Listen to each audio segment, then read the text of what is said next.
Hey guys, Sean from Talkin' Shop 716. We've got the wife's hot rod in here today. This is a 2018 Subaru Outback Limited. It's got the 2.5 liter CVT automatic transmission. This generation spanned from 2015 to 2020. I'm gonna show you just a simple how to change your oil video today. Give you the list of tools that you're gonna need. Let's hop to it.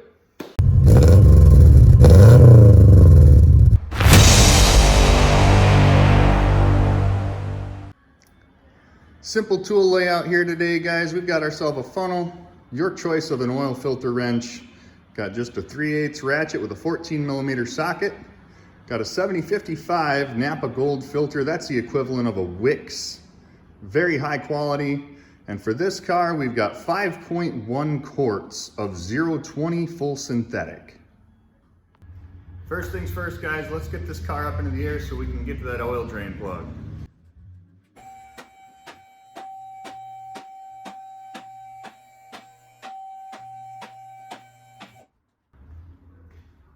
Now, obviously, I have a lift. If you don't have a lift at home, which most of you probably don't, please, if you're going to use a jack and jack stands, jack it at the appropriate locations. Right on the pinch weld here, there's a double cutout. Nice and easy. You can get right to them. And please, please, please, do yourself a favor. Do me a favor. Use jack stands. We've lost a lot of good people in this industry just because they thought they were gonna do a quick oil change, put the car up on a jack, thought they could just in and out.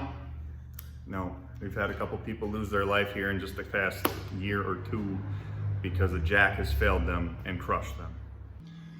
One thing to note here, guys, this is the access hole for the oil drain plug. That's where we'll be at today. Please do not confuse your oil drain plug for your transmission drain plug, which is easily exposed back here.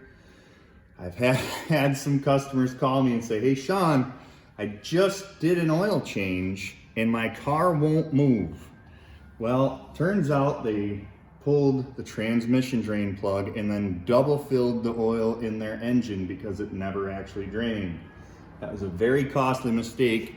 Please don't do that. Again, 14mm. Some of these have a 17mm, but this particular one is a 14. Break it loose, spin it free, and let's get that oil drained. If your preference is to wear gloves, by all means, wear gloves. I typically forget. It's a bad habit. Really should just have some latex laying around, protect your hands. So give that a minute, let that drain out all the way. While it's draining, you should go around. Make sure you don't have any loose suspension. I guess it's a lot easier when you have a lift, not on a jack stand. But still, if you've got the car up in the air, do a little safety check, see what you got going on.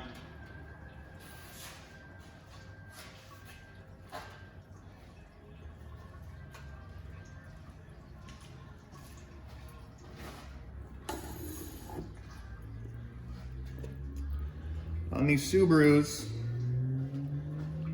these drain plugs, they have a crush washer on them. If you lose that crush washer, this plug is not going to seal properly on the pan and you're going to have an oil leak. So please make sure you get a new crush washer when you replace this. Is it gonna hurt if you reuse the old one? Probably not. If it doesn't come with one, don't stress about it. Put it back on. I haven't had many problems with that. But in this case, my filter comes with a new crush washer, so it will be getting replaced. Now, once the oil's pretty much drained out and you feel confident you're good to go, let's get that drain plug screwed back in there.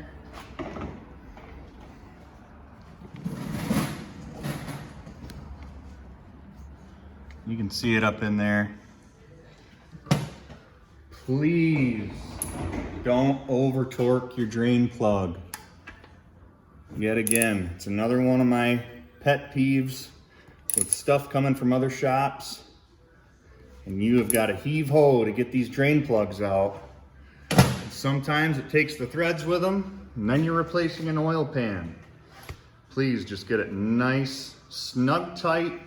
Do not reef it down. Please, please don't reef it down. Or you'll have somebody like me replacing your oil pan. All right, so everything on the lower side's done. Let's back this train up, get this car down, and show you what's to come on the top side.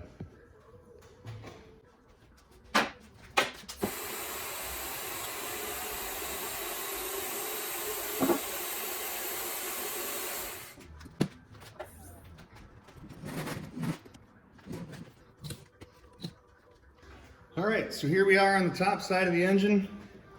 You can go ahead and unscrew the oil filter. You're gonna have some residual oil spill out of the filter into the housing. Not a big deal. Easy to clean up. Since we've got that out of the way. Got the Napa Gold 7055. Something I like to do, not everybody does it. I like to get a little oil, rub it around that O-ring, just to ensure you're gonna get a nice, good seal back on the housing. So just like the oil drain plug, screw this back on, get it to where it's snug, and then about a half a turn.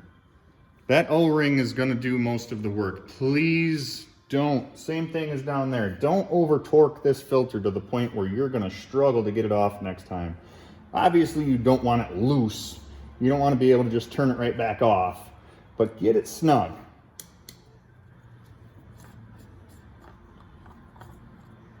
Get the fill cap off.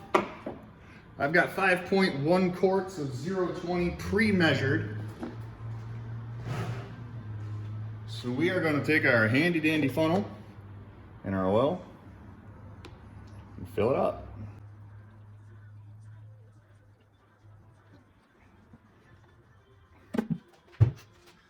Now, always a good idea, especially if you're nervous. This is my wife's car. I've done the oil change 100 times. I know 5.1 quarts of 020 is the exact measurement I need for max capacity. But if you need to check your oil, obviously pull the dipstick. Let's wipe it off one time. Get a good remeasurement on there. We're gonna want to be right to that top dot right there. Now it says a little bit over. As soon as I cycle this engine, turn it on, get it running, let it reset, it's gonna be perfect. It's exactly what we need.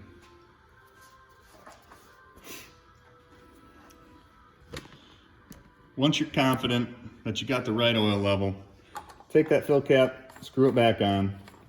And yet again, this has got a nice rubber O-ring on it.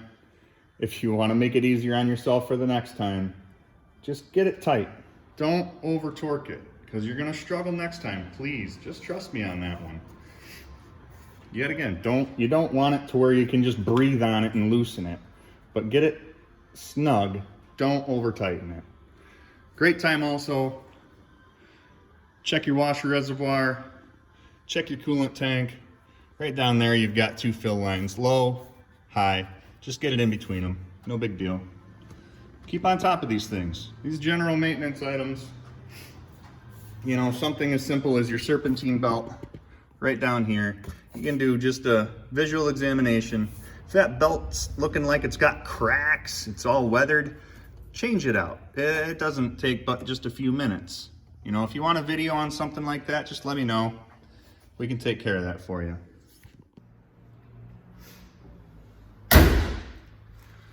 Well, that's all for today, guys. If there's anything that you want to know about this car or any car in general, I can get my hands on just about anything.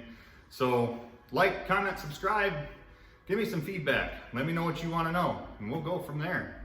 Thanks for watching Talking Shop 716. I'm Sean. Hope you had a good time.